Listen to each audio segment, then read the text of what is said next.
നമസ്കാരം. ഞാൻ അഡ്വക്കേറ്റ് ഹരികുമാർ. ഇന്ന് നമുക്ക് 1984 കുടുംബ കോടതി നിയമപ്രകാരം ഏതൊക്കെ കേസുകളാണ് നമുക്ക് ഒരു കുടുംബ കോടതിയിൽ ഫയൽ ചെയ്യുവാൻ സാധിക്കുന്നത് എന്ന് നോക്കാം. കുടുംബ കോടതി നിയമത്തിലെ ചാപ്റ്റർ 3 സെക്ഷൻ 7 പ്രകാരം ഇനി പറയുന്ന കേസുകളുമായാണ് ഒരു ലിറ്റിഗൻ്റ് കുടുംബ കോടതിയെ സമീപിക്കുന്നത്. അതായത് വിവാഹബന്ധം അസാധുവായി പ്രഖ്യാപിക്കുക, വിവാഹബന്ധം പുനഃസ്ഥാപിച്ചു കിട്ടുക, ജുഡീഷ്യൽ സെപ്പറേഷൻ ആവശ്യമായി വരിക. ജുഡീഷ്യൽ സെപ്പറേഷൻ എന്നുദ്ദേശിക്കുന്നത് ഡൈവേഴ്സ് അല്ല, മറിച്ച് നിയമപരമായ രീതിയിൽ വേർപിരിഞ്ഞ് താമസിക്കുക. അത് ഡൈവേഴ്സ് അല്ല, അത് വിവാഹത്തിലായ ഭാര്യാഭർത്താക്കന്മാർ നിയമത്തിൻ്റെ പിൻബലത്തോടുകൂടി വേർപിരിഞ്ഞ് താമസിക്കുന്നതിനാണ് ജുഡീഷ്യൽ സെപ്പറേഷൻ എന്ന് പറയുന്നത്. ആ ജുഡീഷ്യൽ സെപ്പറേഷൻ വേണമെങ്കിൽ കക്ഷികൾ ആവശ്യപ്പെടുന്ന മുറയ്ക്ക് കോടതിക്ക് റിവോക്ക് ചെയ്യുകയും ചെയ്യാം.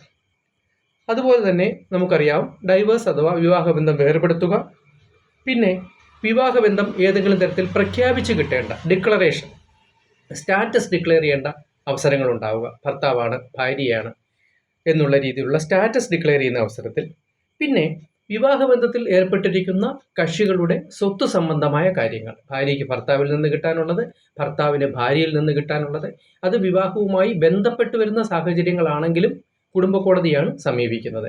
അവരുടെ മരണശേഷം ബന്ധുക്കളോ, അച്ഛൻ, അമ്മ, മക്കൾ എന്നിവർക്ക് അവരുടെ സ്വത്തുമായി ബന്ധപ്പെട്ട കാര്യങ്ങൾ, വൈവാഹിക ബന്ധത്തെ തുടർന്ന് ഉത്ഭവിച്ച സ്വത്ത് തർക്കവുമായി ബന്ധപ്പെട്ട കാര്യങ്ങളാണെങ്കിൽ അതും കുടുംബ കോടതിയുടെ അധികാര പരിധിയിലാണ് വരുന്നത്.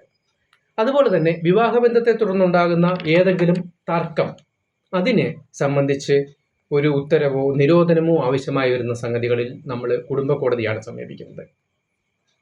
വൈവാഹിക ബന്ധത്തെ തുടർന്നുണ്ടാകുന്ന ഏതെങ്കിലും വിഷയങ്ങൾ, വീട്ടിൽ കയറി അതിക്രമിച്ച് കയറുക, അല്ലെങ്കിൽ വസ്തു എഴുതി മാറ്റുക, അല്ലെങ്കിൽ ജോയിൻ്റ് ഓണർഷിപ്പിൽ കിടക്കുന്ന വസ്തുവിനെ സംബന്ധിച്ച് എന്തെങ്കിലും ലൈബിലിറ്റിയോ ഏലിനേഷനോ നടത്തുക, ഇത്തരം സംഗതികളെ സംബന്ധിച്ച് നമുക്കൊരു പെർമനൻ്റ് ഇഞ്ചക്ഷൻ ആവശ്യമായി വരിക, ഈ കാര്യങ്ങൾക്ക് നമ്മൾ സമീപിക്കുന്നത് കുടുംബ കോടതിയാണ്. അതുപോലെ തന്നെ ഒരു ലെജിറ്റിമസി ഡിക്ലെയർ ചെയ്ത് കിട്ടുക, ലീഗാലിറ്റി, ഒരു വ്യക്തിയുടെ മാരിറ്റൽ സ്റ്റാറ്റസുമായി ബന്ധപ്പെട്ട് ഉണ്ടായ ഒരു ലീഗാലിറ്റി ഡിക്ലെയർ ചെയ്ത് കിട്ടുന്നതിന് നമ്മൾ കുടുംബ കോടതിയാണ് സമീപിക്കുന്നത്. പിന്നെ അതുപോലെ തന്നെ ഒരു വ്യക്തിയുടെ ഗാർഡിയൻഷിപ്പ്, അതുപോലെ കുട്ടികളുടെ, മൈനർ കുട്ടികളുടെ കൈവശാവകാശവും അവരുടെ കസ്റ്റഡിയും ഡിക്ലെയർ ചെയ്ത് കിട്ടുക, ഇത്തരം കാര്യങ്ങൾക്ക് കുടുംബ കോടതിയെ സമീപിക്കണം. അതുകൂടാതെ മറ്റ് പ്രധാനപ്പെട്ട ഒരു സംഗതി ജീവനാംശമാണ്. ഭാര്യ, മൈനർ കുട്ടികൾ, വരുമാനമില്ലാത്ത മാതാപിതാക്കൾ, ഇവർക്ക് ക്രിമിനൽ നിയമത്തിലെ 125 പ്രകാരവും ഹിന്ദു അഡോപ്ഷൻ ആൻഡ് മെയിൻ്റനൻസ് ആക്ടിലെ സെക്ഷൻ 18, 19 പ്രകാരവും കുടുംബ കോടതികളെ സമീപിച്ച് പരിഹാര നിവർത്തി വാങ്ങാവുന്നതാണ്. ഒരൊറ്റ കണ്ടീഷൻ എന്ന് പറയുന്നത്, ജീവനാംശം ആവശ്യപ്പെടുന്ന ഭാര്യ പുനർവിവാഹിതയായിരിക്കരുത്, അതുപോലെ അവർക്ക് സ്വന്തമായ വരുമാനവും ഉണ്ടാകരുത്. മാതാപിതാക്കളുടെ കാര്യത്തിലാണെങ്കിലും അങ്ങനെ തന്നെ, അവർക്ക് സ്വന്തമായിട്ട് വരുമാനം ഉണ്ടെങ്കിൽ, ഒരു ഏണിംഗ് മെമ്പർ ആണെങ്കിൽ അവർക്ക് ജീവനാംശം ആവശ്യപ്പെടാൻ സാധിക്കില്ല. അപ്പം ഇത്തരം സംഗതികളിലാണ് സാധാരണഗതിയിൽ ഒരു കുടുംബ കോടതിക്ക് ജൂറിസ്ഡിക്ഷൻ ഞാൻ പറഞ്ഞ സെക്ഷൻ 7 1984 കുടുംബ കോടതി നിയമപ്രകാരം അനുവദിച്ച് കൊടുത്തിരിക്കുന്നത്.